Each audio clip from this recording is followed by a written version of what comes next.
What I'm going to talk about today is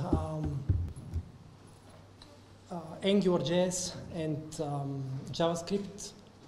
How can we use JavaScript to interact with the Microsoft Cloud? The Microsoft Cloud is called Office 365. They are kind of converging now into this name, Office 365, which is, yeah, I'm guessing they might name it Office 24/7 or something, but what we are going to talk about today is how you can enhance your applications using the Microsoft Cloud Platform. And we'll use Angular as the platform to make all demos. Before we start, Microsoft is going to release a new HTTP verb. It's called Reboot, because their servers are not very stable. So what is the agenda for today? I'll make you a brief introduction to what is Office 365, what are these APIs, and how you can use them, and why should you care. Then we'll make a small Hello World application just to touch and experience the technology. Then we'll go through all of the APIs and see what's available, what you can do with it in details and in depth, and see how you can use it in your own work and in your own daily job even. And we'll finish with the big picture, what's happening now in the ecosystem of the Microsoft Cloud, and what is going to happen, in my opinion, of course. And in the end, you can ask questions, but even if you have a question in the middle of the talk, please interrupt me, and I'll be glad to answer your questions, especially if they are difficult to answer and controversial. Why should you care? Why should you care about the Microsoft Cloud and these technologies? Why should you be in this room instead of going out and having fun? The first reason is you have a big reach with this platform. The numbers are 30% of large companies using Office 365, a lot of users for OneDrive, which is one of the most popular Drive cloud storage solutions, and you have, of course, the Office users, which are ubiquitous in the corporate world. So you have reach. It's very easy to get started. This is one of my predominant topics today, that you don't need to do much to work with this platform. And in my opinion, you will be able to directly apply these technologies into your daily jobs, whatever you're doing. If you're doing mobile apps, if you're doing server-side apps, you may be doing plugins for WordPress, for any kind of CMS system has an application for such a server-side platform. We will see examples of that. In my opinion, you will be able to simplify your apps with such a platform. You will see examples of that. And I like to say that developers using the cloud get superpowers. In the past, I used to say that developers become the big brother of the corporations, but people don't understand this term big brother very nicely. So I started saying developers become the Superman of the corporations, and they have these superpowers. You'll see examples of what I mean. And another controversial thing is that the predominant opinion of Microsoft technologies is that they are expensive, boring, complicated, difficult to work with. I don't think that's the case. I think that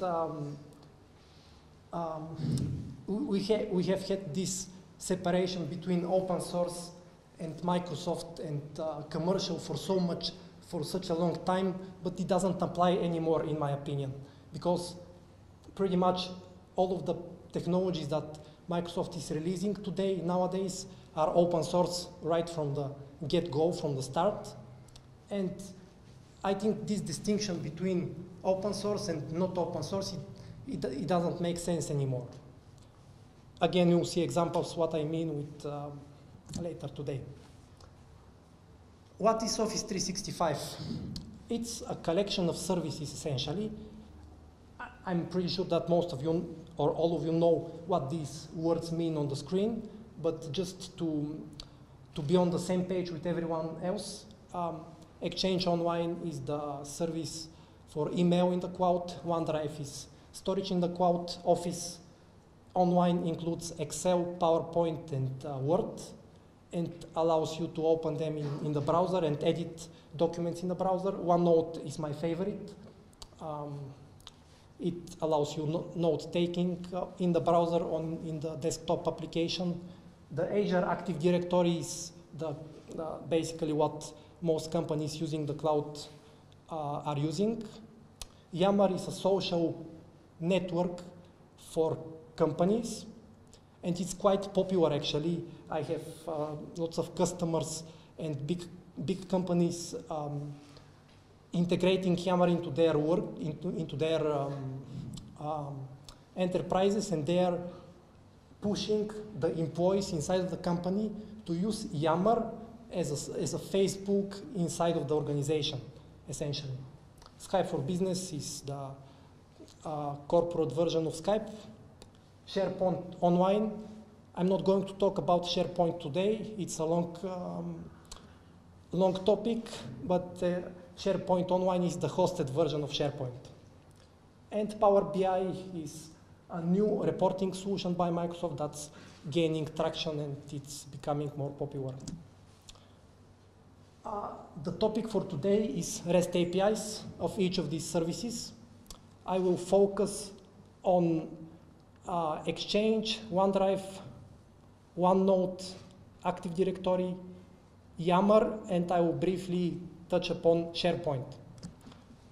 The ones that are not available yet are Office REST APIs and Skype REST APIs and Power BI REST APIs.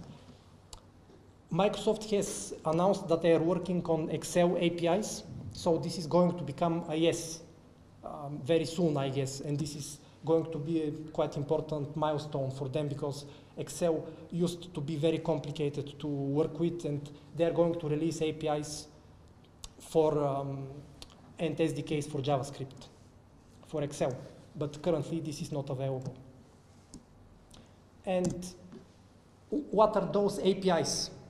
They launched in 2014, and in the beginning it was just a few APIs, but they started improving. It's an ongoing process.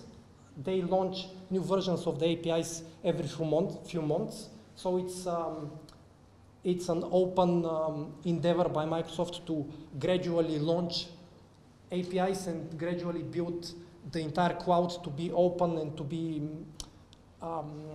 accessible by all developers with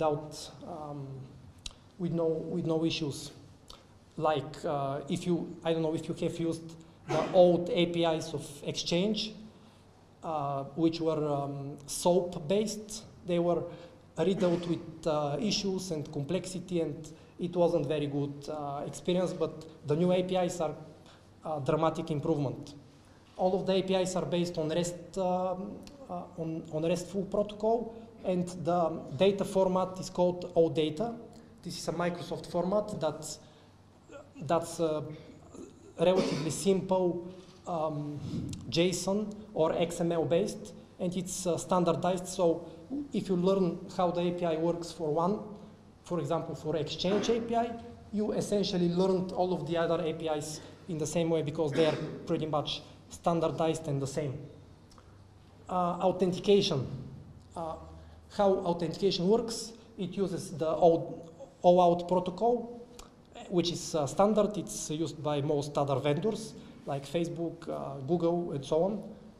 And the Azure Active Directory is behind the authentication of all of the REST APIs. So your application will connect to will authenticate against the Active Directory in the cloud, and only after that we will be able to access the REST APIs. And a big complicated architecture diagram. So on the top, this is your application. It can be a mobile app, it can be a desktop, tablet app, software. It can be done in any technology, on any server that you want. You may use Azure to host your application, or you may use something else. The development environment doesn't matter as well. You can use, there are available SDKs for the server side, for iOS and Android, and also there are packages inside of NuGet for Visual Studio. We're not going to examine all of those today. We're going to examine only the bare bones REST API, essentially using Notepad to build our application and accessing the APIs from via RESTful protocol. As I said, authentication and authorization happen through the Active Directory in the cloud, which is Azure AD, using OAuth protocol. And the data, so basically all of the data that is stored in the cloud is behind this endpoint, which Microsoft calls the Microsoft Graph. So this is a unified name for everything that is behind this endpoint. So Exchange, OneDrive, Calendar, everything else, everything is here as data. My contribution to this diagram is another arrow on the right side, because Yammer and SharePoint as platforms, as services, they are currently not part of the unified Graph API, but they still use Windows Azure Active Directory. So this is my arrow, and I'm going to show you demos today of those two. That's why I wanted to put them in this slide. Also, what's important is that Microsoft is currently moving Yammer into this box. So they are making Yammer work under the Graph API. So this is going to happen later this year, as far as I am aware. SharePoint may not be included here because SharePoint is this huge beast that has so many APIs, different ways to interact with it, that it may not be conceivable that they will put it here. But even if they don't, this is not a huge problem here, because what this means is that you essentially don't have single sign-on between these services and these ones, and you need to ask the user of your application to log in this place once and log in this place a second time. Not a huge problem. It's a nuisance, but we can live with this. So how do you get started with Office 365? You need to have an Office 365 account. It's a commercial thing, but as a developer, you don't need to pay money. You can register trial accounts, which are for 3 months, and after the 3 months, you can register a second trial account. So you don't have to ever pay for this one in order to develop software for this. However, if you are building anything related to Office 365, it means that you have customers and they have accounts, they pay money, so you can just use their accounts. That's what I'm doing. Yeah, I don't like to pay for software. The second, after you have an Office 365 account, you need to create a Windows Azure application, similar to if you have done integration with Facebook. You have to create a Facebook application, and then you can develop for that. And then you are done with the setup, and you can start writing some code. And this is what we will be doing now, we'll have a small demo to demonstrate how to work with the technology.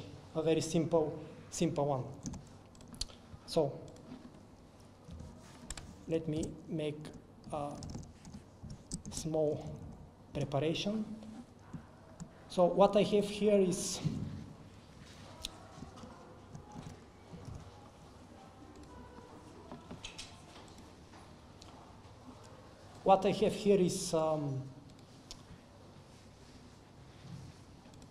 I will create a new text file which is called index.htm, and I will make a hello world first of all to see that my web server works. So I will just type hello world inside of the HTML file, and I would expect when I open this in the browser to have this open. Yes. So how does this work? I have in my DNS on my local machine, I have registered this URL to point to localhost, and that's why when I open this URL, I see the HTML file. Also, I have a web server on my local machine, and I have associated this web application to the file system, to the folder on the file system. Again, that's why it's working. I have a question. Yeah. Are you using IIS? Yes, this is IIS. I don't like to use IIS Express because it's kind of limited. So what we are doing now is we'll be using Angular for the demos. So let's put Angular here. I'll be using a CDN for Angular. And how do we make an Angular hello world? We want to see that our expressions evaluate. So I'll just put two numbers and multiply them. What do you expect will happen when I refresh this one? Should I see the numbers multiply? What do you think? Should be. Clear the cache. I will clear the cache, okay? No, I will not clear the cache because it may break my demos. Anyone? What will happen if I refresh? Should be multiplied. Should be multiplied. Yeah. I clicked Control F5 and it didn't multiply. Anyone know why? Yes?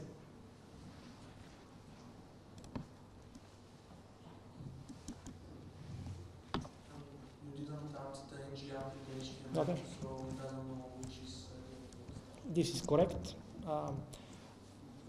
2 years ago, this actually worked. Nowadays, it doesn't work. And this also, 2 years ago, worked only if you added this one. But it still doesn't work. I need to register my module.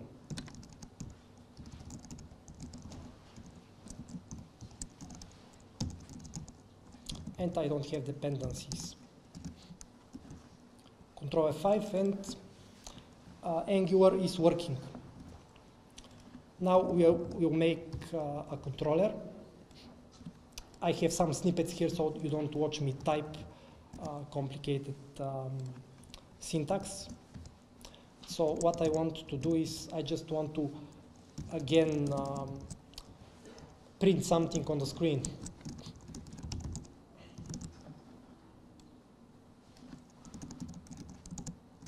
And I would expect this to appear. Why does it not appear? Again, question. I clicked Control F5, nothing appears on screen. Anyone spot a bug? I declared a new controller and I put a new parameter in my scope. And I expected when I data bind in my user interface to this one just to appear on screen. Anyone? You're not using the controller. That's correct.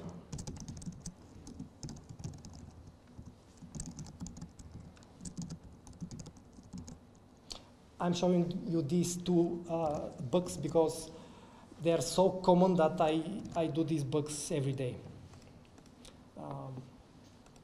So the next step, we have Angular Hello World. Now we are going to make a login into the Office 365 APIs. And I'll just add a button. And this button will be a login button. And when I click on the button, I will open this function. And the function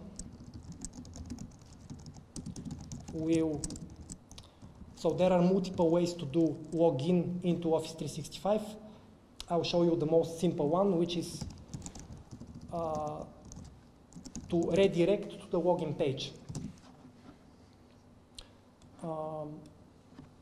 So the login page is not simple, it has parameters. There are 3 parameters: client ID, resource, and redirect URL. In order to understand what these mean, I will go to the browser and I'll open Windows Azure. So as I said previously, in order to build any kind of software interacting with Office 365, you need to have an Azure application.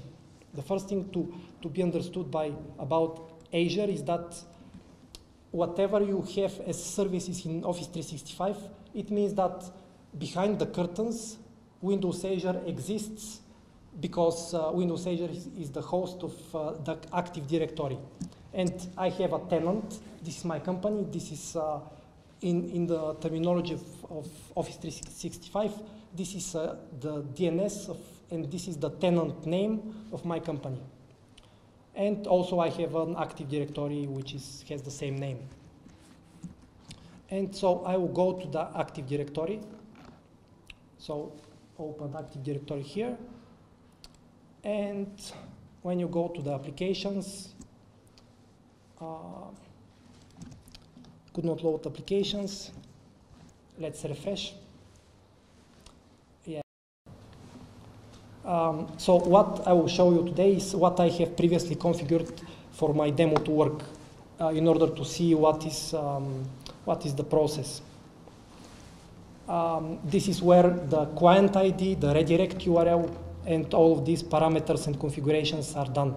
So I have created a TechTalks application.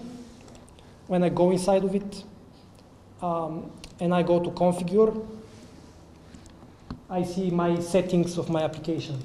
TechTalks, URL, logo, multi-tenancy is a large topic, but it allows you to publish an application for usage by any company outside of your company even. So you can put an application on a public server and different companies can use it. So this is something like software as a service that you can build if you click yes here, and this is the scenario. The client ID is the first parameter that I need.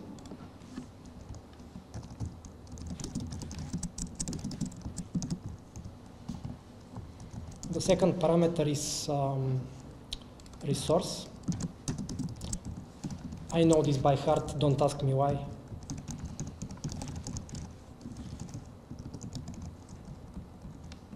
And the backward slash is the most important thing, this one. And the third parameter is the redirect URL, which is this one.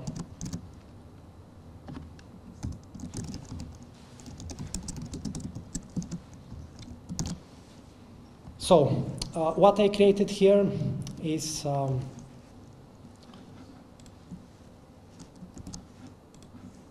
login button. When I click on the login button, I expect my browser to redirect to some URL. Click login, and I get an error message. So let me zoom in.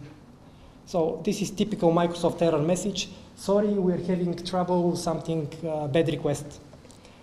And typically for them, they don't give you the actual error message unless you know where to look, because if you go to the bottom of the page, additional technical information.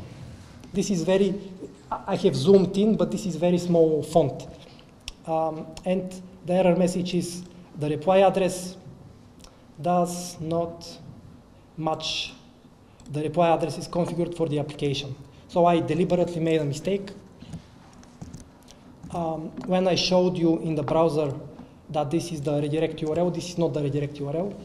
It's on the bottom. This is the redirect URL, and I added a different page that I am redirecting to. You will see why. So in my code, I'll just replace this with redirect.htm. And let me create this page, this redirect HTML, and let's keep it empty for now. Go back, Control F5, login. And what happened in the URL is that I went through the login. Because I'm logged into my browser, it did not ask me for credentials, and it immediately after that it returned me back to my page. And as you can see, after the URL, there is this hash parameter called access token. So what I will do is I will put a little bit of source code that will essentially parse this query string parameter and return me back to my index. So back to index. What I put, I copy pasted a ready-made redirect. Let me show it to you very briefly.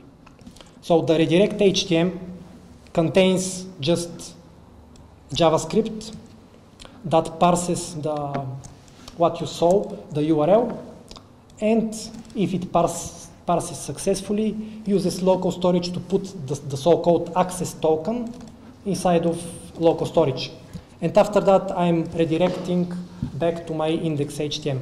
So as you can see, I have index.html and I have redirect.html. So this is not technically a single page app. I call this a double page app. This is not standard, so this is just for demo purposes. In real world, what you might need to do, instead of having two files and redirecting from one to another, the most common scenario is for, instead of redirecting, what probably you should be doing is opening an iframe inside of a pop-up. This is how Facebook is doing that. So in order to log in inside of Facebook, you click a button, connect to Facebook. A pop-up is opened, which is an iframe with their login page. And after user logs in, the iframe redirects to your redirect URL, and your redirect page closes the pop-up. This is how you can do authentication inside of a single page app without having this redirect HTML file, because if you do that in this way, as you can see, what happened is that user clicks something, redirected back to this one, 3 different refreshes of the page. So it's not best user experience, and the pop-up one is much better for user experience and much more complicated to develop, of course, because it involves iframes and JavaScript and communication between the pop-up and page that opened it. So it's not trivial, but it's doable, and there are actually libraries which help. So what we have here is that we created something, and we have in local storage our token. So how do we use the token? First of all, we will make a login and logout button. So let's create a logout.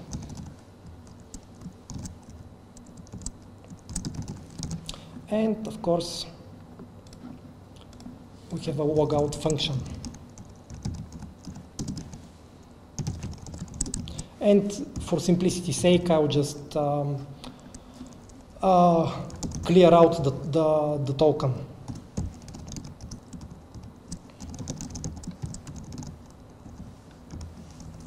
This is how I'll be logging out, and I'll refresh the page. Not the best example, but it will work, as you will see. And also, I need to show and hide login and logout depending on whether or not I'm logged in or not. Actually, I'll put this in the scope. I am logged in if I have a token.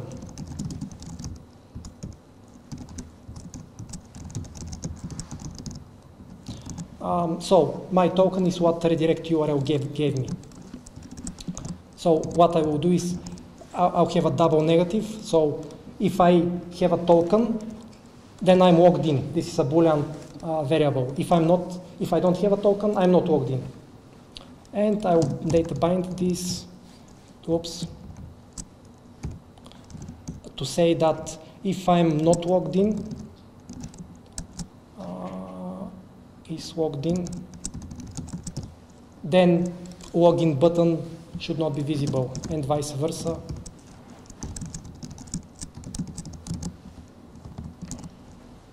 And let's see if it works. Should it work in your opinion? So I'm currently logged in and I'm seeing logout button. I click logout, I see the login button. I click login, some redirect happens and I'm logged in. So seems like it's working, we don't know yet.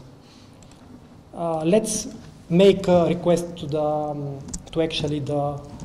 server. In order to do that, we need authentication. How do we make authentication against the Graph API? We use authorization HTTP header. How do we set this header? This is the Angular way. This is not usually how it's done, but for simplicity's sake, I'm doing this, essentially injecting this header for every request that I'm making. And I will make a request to a URL. Again, don't ask me how I know it.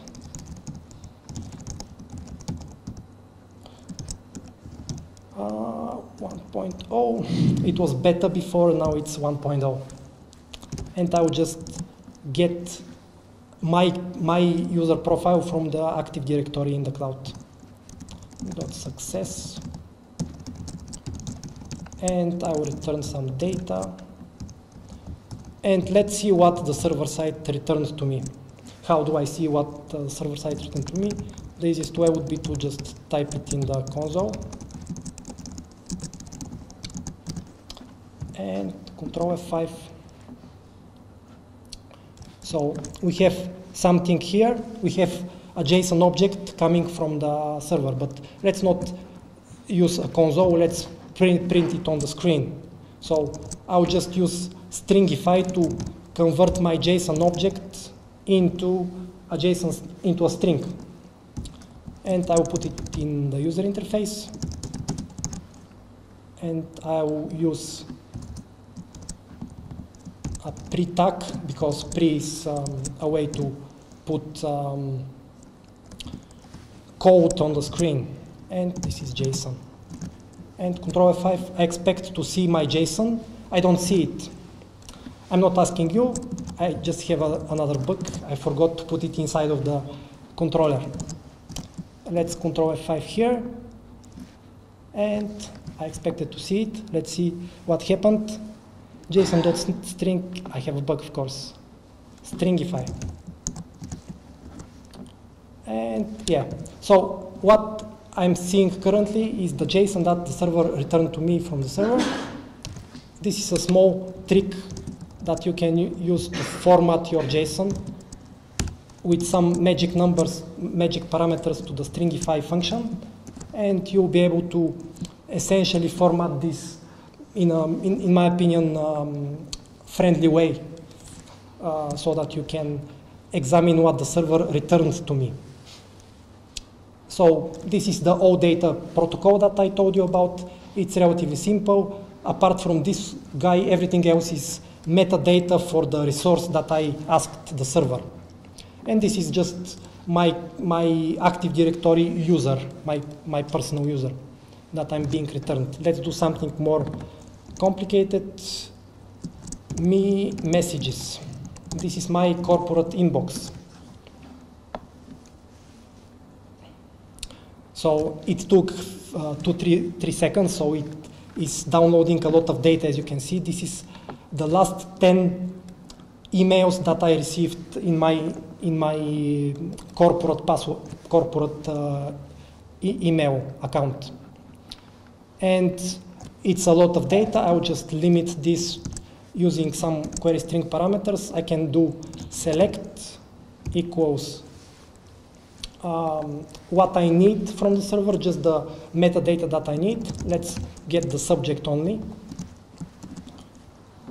And what I get is an array of much simpler objects. So each object has these system fields and the subject that I specifically requested, and no other data from the server.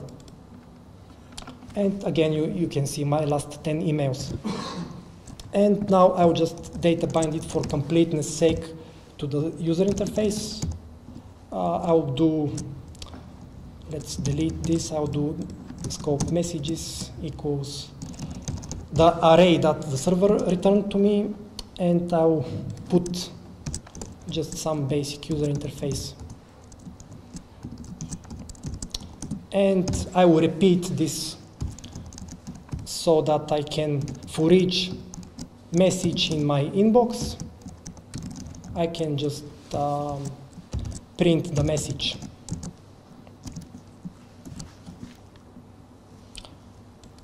It didn't work. Let's see what happened. Oh, actually, yeah, I have a bug somewhere.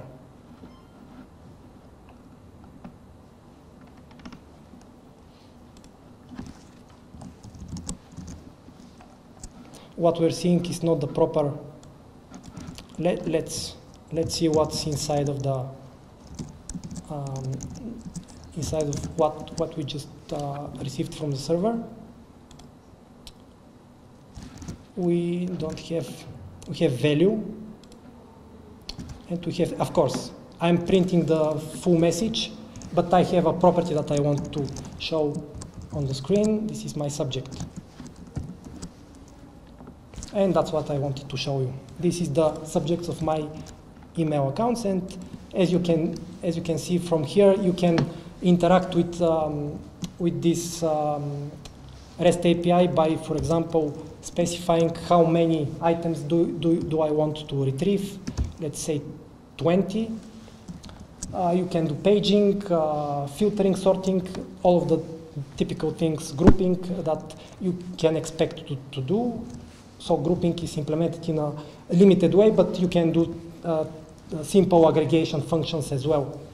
And I also want to, let's put a little bit more data here. I just added a second parameter.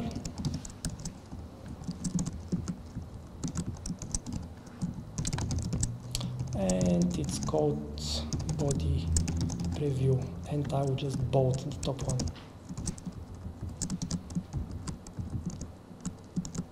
What I expect to see is just not just my subject, but a snippet of yeah, this is a good email that I just received.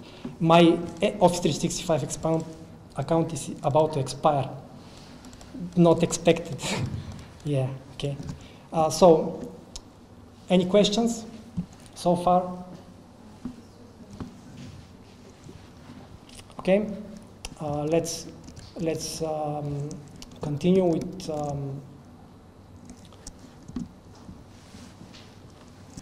with the slides.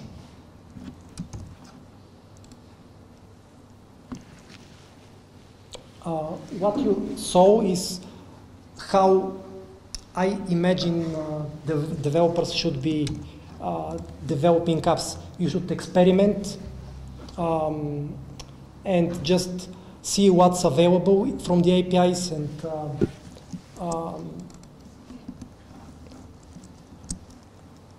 not worry about reading documentation and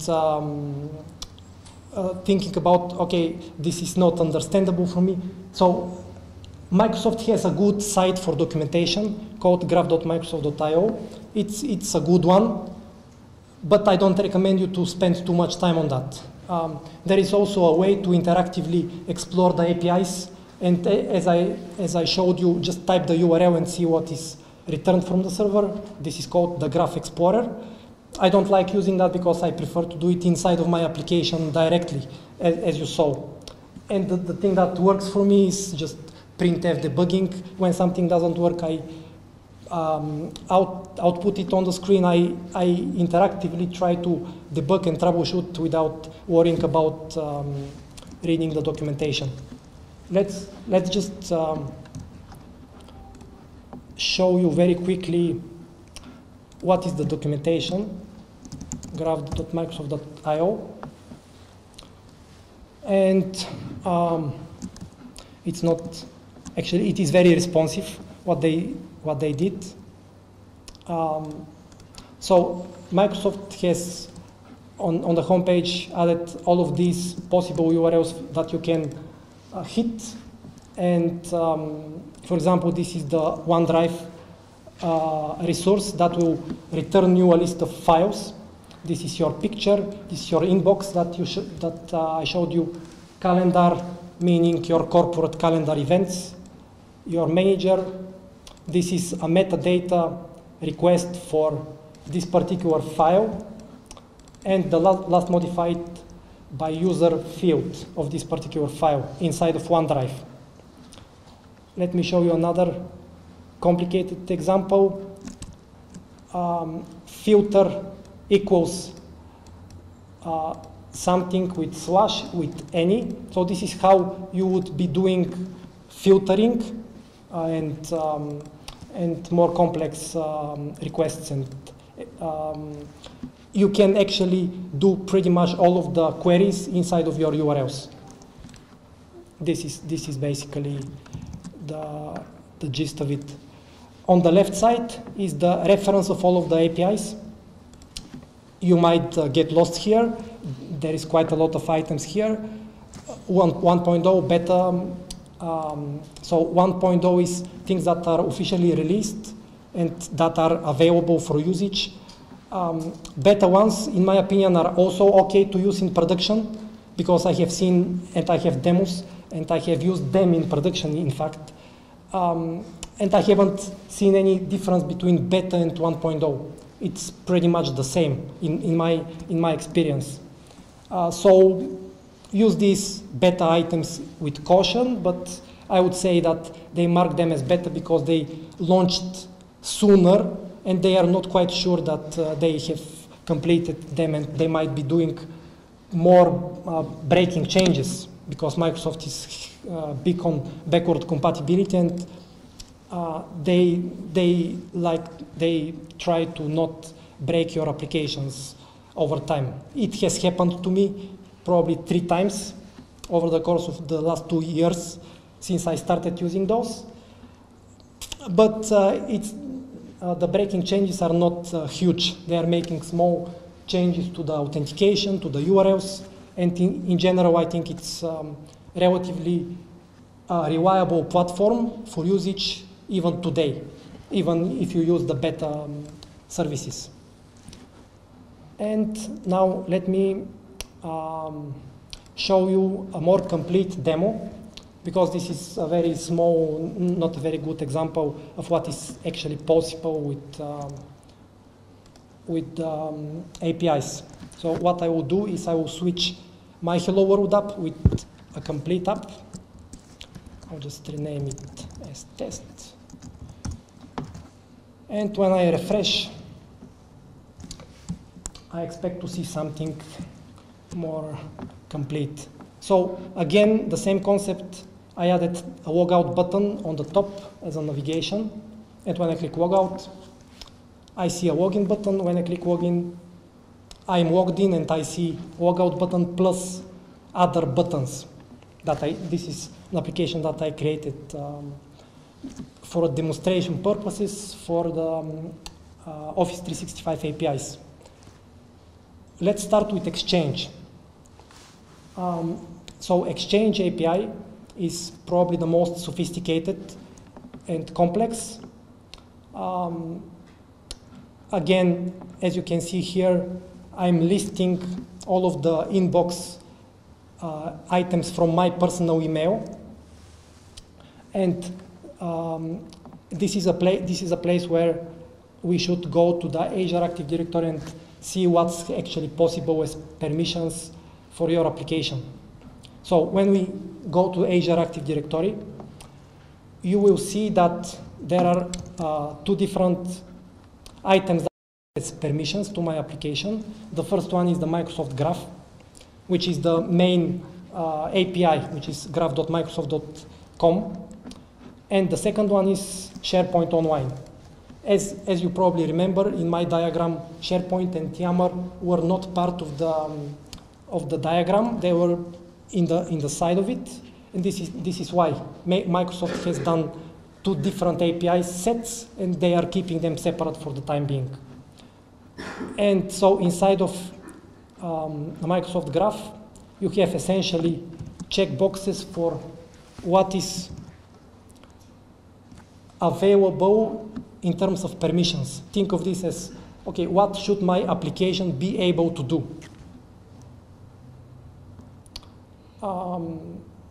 This is some basic Active Directory operations, tasks, OneNote, interaction, read-on interaction with OneNote, and so on and so on. Everything that you can do with the API is here as groups and containers of permissions that when you check this checkbox, your application will be able to perform these types of operations. There are two different types of permissions. The more important one is called delegated permissions. The second one is application permissions.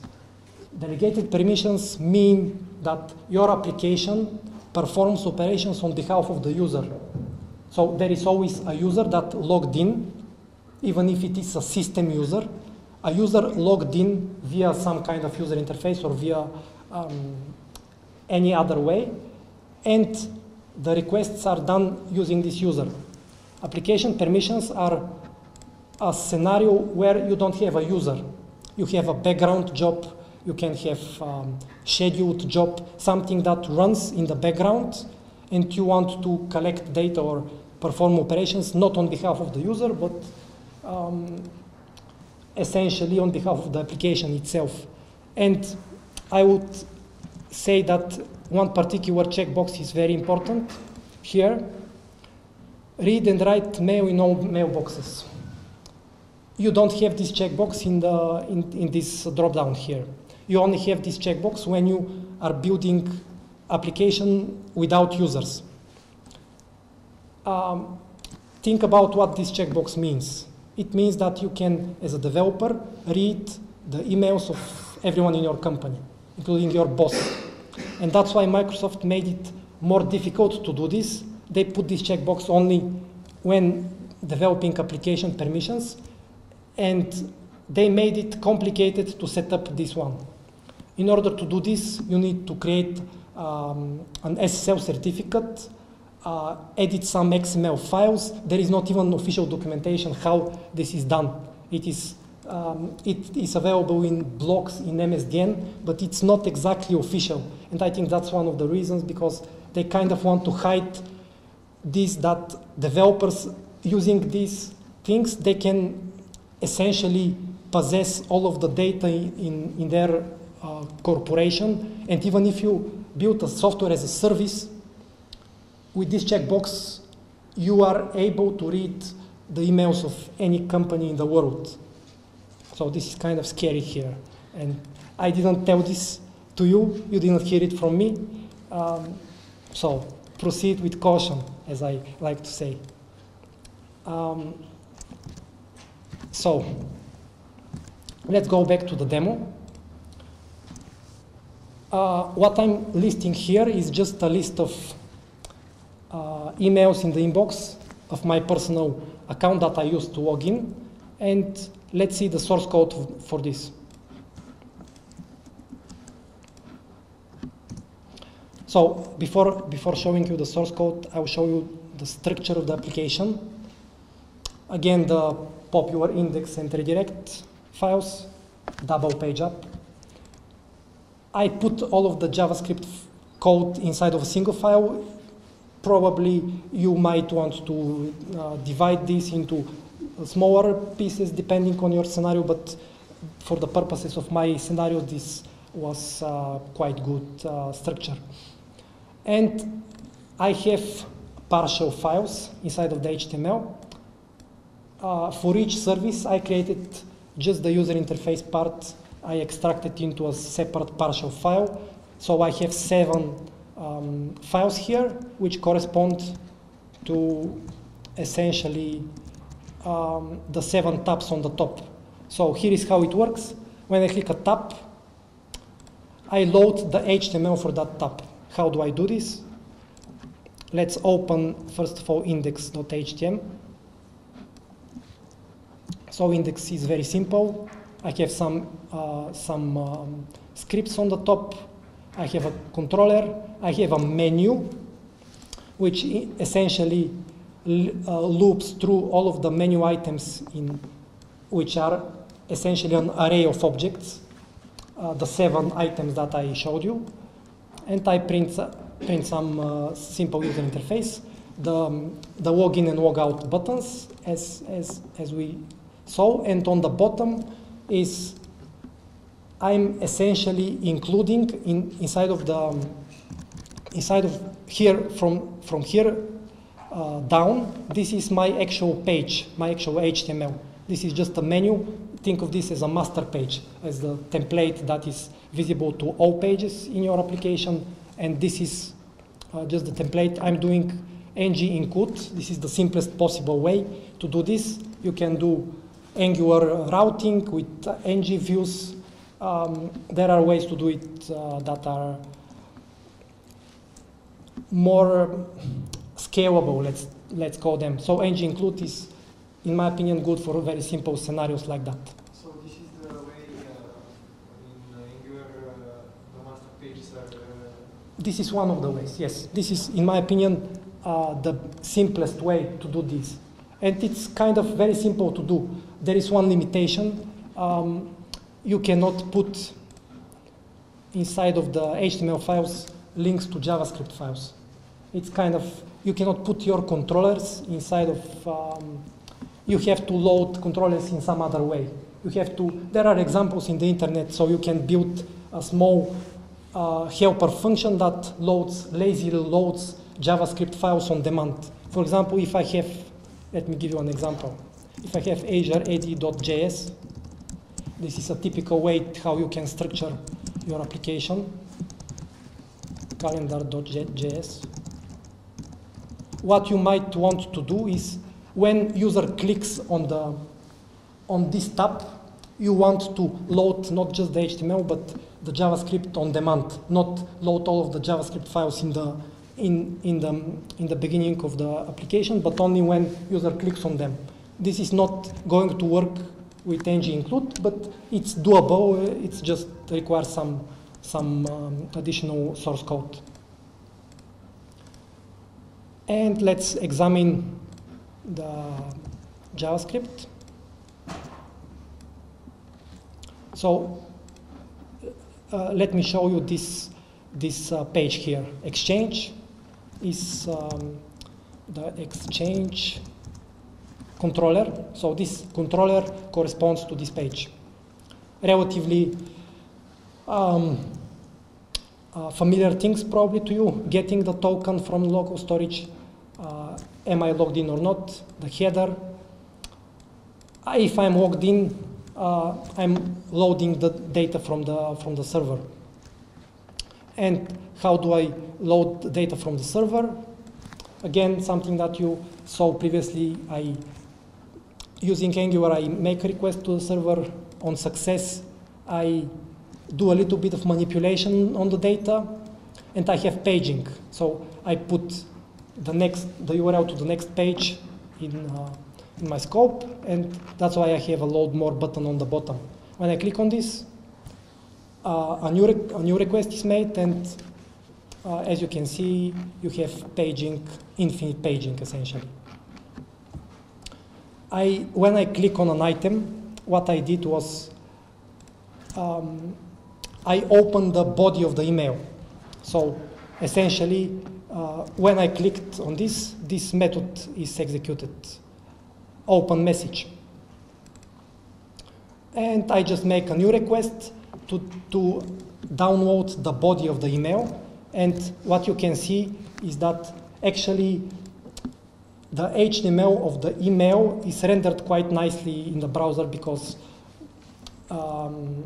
everything that is needed in the email is contained inside of the HTML itself. So essentially what I'm showing you is how you can build an email client using Exchange as a backend. Is it safe to download the content of the email? Why shouldn't it be? Because between the client and the server, the communication is safe. It is first of all SSL encrypted. Second of all, well, there is a security breach in my current demo. I'm storing the token inside of local storage. It's not a secure location for storing tokens. Because token, if someone steals my token, he can download my email. And in my case, he can send, as you will see now, he can send email from my, on my behalf, and he can even delete my emails. So the API is quite powerful. How you can solve this problem with local storage and local storage not being secure? I would say you probably need to have a server if you're doing something like a web application in the browser. If you are doing a mobile application, it's entirely different topic. You don't need a server for mobile application because you can store the tokens in the secure keychain on the device. No need for your custom server. So essentially, depending on your client environment, is it secure? Is it a mobile device? Is it a plugin inside of WordPress? It may be that WordPress certainly provides a secure location for tokens. And you should store these tokens inside of the WordPress way of storing tokens. So essentially what you're seeing here is the same as if I open my email in the browser. They have a single page app, which is similar to my application. Let me show it to you. It's the same, it uses the same APIs. It may have a server, so they may have done more stuff, but there is no conceptual difference between Microsoft building an email client in the browser and myself being an email client, building an email client in the browser. I can do this with their APIs, essentially. I can do an email client, I can do a calendar.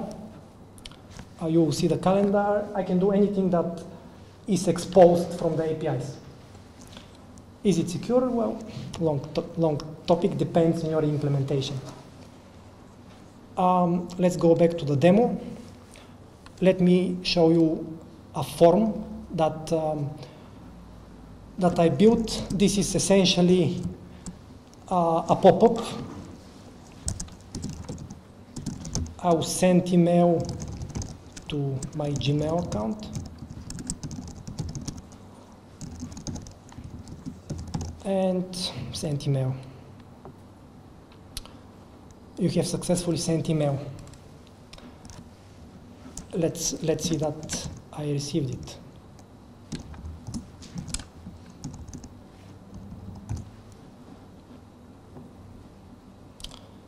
And Tech Talks 0 minutes ago.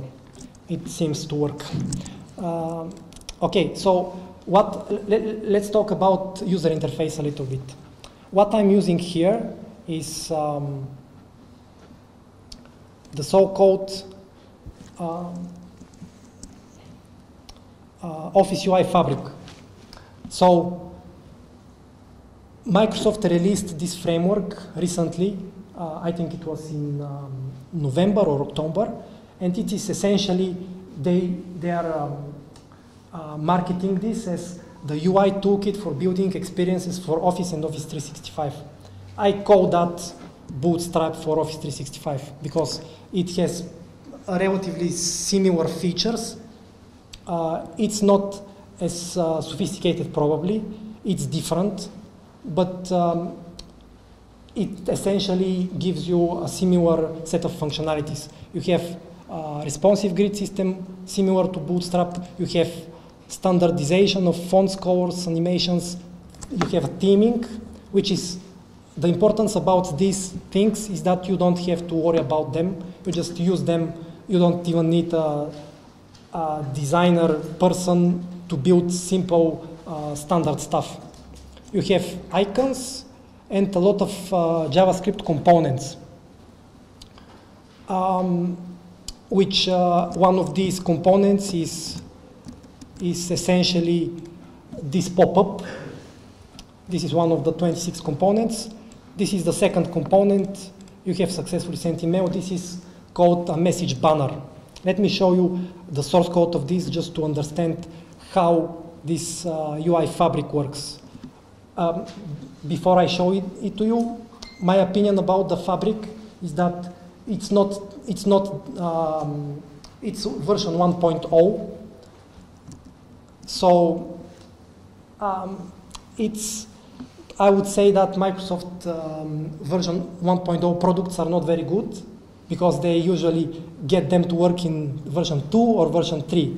1.0 is experimental, it's, there are rough edges, but for the purposes of my needs, I have lots of software that I'm building that my customers don't have much expectations for the user interface. They want something professional, simple, standard, without anyone to challenge the user interface if it works professionally. This is what a lot of my customers are asking for. They don't want to pay for design and design agencies and stuff like that. Some people want to pay for design agencies, but some people don't want to pay for that. And what I have seen with this framework, I don't know if it is better or worse than Bootstrap. I haven't compared them to each other, but what I have seen is that there is little to no CSS that needs to be used in order to build something like that. What you're currently seeing is a page that doesn't have CSS file behind of it. There is literally no CSS file. And let me show it to you. As you saw, there is just HTML files and HTML and JavaScript code. Let's open the index. This is the so-called UI fabric. You link to CSS files. Magic happens when you link them. And you don't have to do anything else. The complexity and the thing that kind of makes the things happen is you have classes. Essentially, you have class for everything, every component. What you're seeing here is the tab component here. So this one on the top is rendered without any JavaScript. You only declare that this is a tab, and each one of the tabs is a link. And of course, I have a little bit of JavaScript to set the icon that is coming from my controller. But basically, in order to put these icons, I don't have images anywhere in my code. I don't have CSS for that. I just have parameters which say, for this menu item, I use this icon. And these are the icons. You have 300 icons that you can use. It kind of works well for simple stuff. The message banner, let me show you the code for that. So Exchange HTML is here. It has lots of HTML. This is the message banner. One criticism of this library is that it takes lots of classes to get it set up. But I'm copy-pasting this from the internet, so I don't worry about this one. I literally copy-pasted this HTML and added my text here, just what I wanted to show in this banner here. I'm sorry to interrupt you, Yeah. but we're slightly running out of time Okay. for this presentation. give me just how much time do I have? Like 5 minutes. Okay, let me go to the slides. You saw what UI Fabric looks like. Just a brief screenshot of what forms look like. I think this is the best use case for UI Fabric. When you are building forms, simple user interface, which doesn't have expectations for stuff, this is something that is done without CSS, as I said. You just put inputs and put the class for inputs and you get this one. And you have components for calendars, and instead of jQuery UI, you might just include Bootstrap and its calendar here.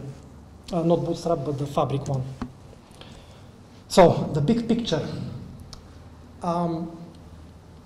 In my opinion, the usage scenarios for the Microsoft Cloud are several. The first one they are not ordered in importance or in any way, but building mobile apps is a scenario where you have HTML and JavaScript that I showed you. You put these in your device, you package them using PhoneGap, using any way that you like to build native apps, mobile apps or native apps, and you don't have a server, so your mobile device directly communicates with the cloud. You don't worry about storing passwords, logging in, because there is SDK for iOS, there is SDK for Android, and this is a scenario that is quite appealing because you essentially build HTML, JavaScript files, put it on the device, and you have an app without worrying about what happens on the server. The second scenario, which is very different, the same HTML and JavaScript that I showed you works inside of Office. You can build plugins inside of Office, which includes both Office client applications such as Word and Excel. Also, Office in the browser works in the same way. So you basically have a way to build applications inside of Office, or I think Excel is the best case scenario for business users. As I said, plugins for different CMS systems are a very important scenario for such architecture, and it's just like that. JavaScript, CSS, package it in some way, put it inside of the CMS system, and having a single page app inside of the big CMS. Multi-tenant apps, I briefly talked about this.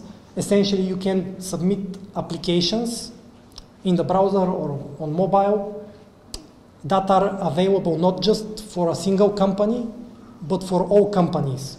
And usually this is the software as a service type of thing, where you publish something in your cloud or even in someone else's cloud, and you make it available such that your application can interact with the data of different organizations. Not just your organization or your customer organization, but the customers of the organizations in the entire world. Background jobs. Let me give you an example, because I have done lots of systems in this bullet here, and I have experience here. Organizations have lots of data already in the cloud. Exchange, SharePoint, Yammer is, as I said, Yammer is very widely used in enterprise now, and there is a market for developers building software that analyzes this data, because reporting services, reporting tools for most cloud tools are not perfect. They're relatively limited. What I have done here for lots of my customers, and I have seen lots of examples in the internet, is essentially you have background applications that run all the time or run once a day, or even there are scenarios for hooking into Exchange in real time. So as soon as someone sends email to someone else, you have custom code that executes and does something, such as reporting, data warehouse, or even there are many scenarios, but the most important one is analyzing data in the organization. And of course, you have the scenario for normal web applications, because this is what you are probably, all of you are doing, or most of the developers in the world are just doing web application in the browser. And my demos are just that. You have something in the browser that interacts with the organizational data. That's it. I have some numbers of the popularity of the platform.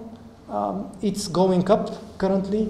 It's even, according to some market analysis, it is becoming more powerful than the Google Apps platform in the enterprise. So Microsoft is stronger in the enterprise than Google currently, which is normal, because Google is stronger in consumer segment.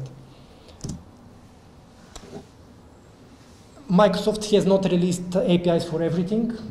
Excel is the most anticipated one, because it will allow you to use Excel online as a backend for your software. And this is something that in the corporations has been wanted for a long time. Building a JavaScript client for Excel, essentially. Skype for Business is expected to have APIs soon. It currently has APIs, but they are not RESTful, they are not very useful, they're very complicated. And also, the problem with Skype for Business is that you need server-side installation currently inside of organizations to have the API working. But the scenario that is most common recently is that the company doesn't have Skype for Business installation inside of the organization. They have just the cloud-based version of Skype for Business. And I think Microsoft is going to release something here that will be available soon. Video portal, think of this as YouTube. Microsoft is building a competitor of YouTube, but for the organizations. And I have customers using that, and it's kind of a very good platform. It's not as good as YouTube, but for the purposes of organizations, it makes video hosting seamless, because you don't worry about servers, you don't worry about anything, and when they release the API, you will be able to build your essentially YouTube clients in the organization. And Power BI is also expected to have an API soon. We'll skip this slide because it's not, and I'll finish with something that recently happened to me. 5 years ago, I was building this application on premises in an organization. I was building some app which was having a server-side database with, these are tables essentially. This is just a small portion of the tables that I'm showing you here, but the application was allowing users to post messages, comments, likes, tags, attachments. I had documents in the application, and I was storing the documents in the database. I was having database tables for users, groups, all kinds of things which are relatively standard and normal in an application like that. And it was a big application. And 5 years later, I'm building the same thing. Essentially, I'm building this for a different client. And I'm analyzing which technologies should I use. Should I use the same architecture with SQL Server and ASP.NET in my case, and building everything from scratch, not using the cloud, not using anything, and doing everything custom made. But what I saw when I was doing analysis is that I can replace my entire server side with the cloud directly, without, this is a particular scenario, of course, not all scenarios might work so seamlessly, but what I saw is that all of the functionality that I have created for posts and comments is directly available in Yammer. Same with likes and tags. Documents, this is a huge topic. You don't need to worry about documents if you have OneDrive, which is essentially not just storage for documents, it is a backup solution. So you can just upload your documents in OneDrive or in SharePoint and not worry about custom implementations. So this is what happened to me. I had to choose between a custom implementation and the cloud, and I saw that if I choose the cloud, I remove 90% of my code in my application. So it's, of course, this is just one scenario. It may not be applicable, but 90% means 90%, no, 9 times less work that I need to do. So it kind of is an important thing that you should consider when making decisions about custom servers or cloud. And this is my details. I will upload all of the demos. I could not show you all of the demos, but I will upload these to GitHub, and you'll be able to work with the demos. And I think that you'll be able to, when you interact with the APIs, you'll be able to see how, in your particular scenarios, for your particular purposes, for your work, how you can use these APIs. Thank you.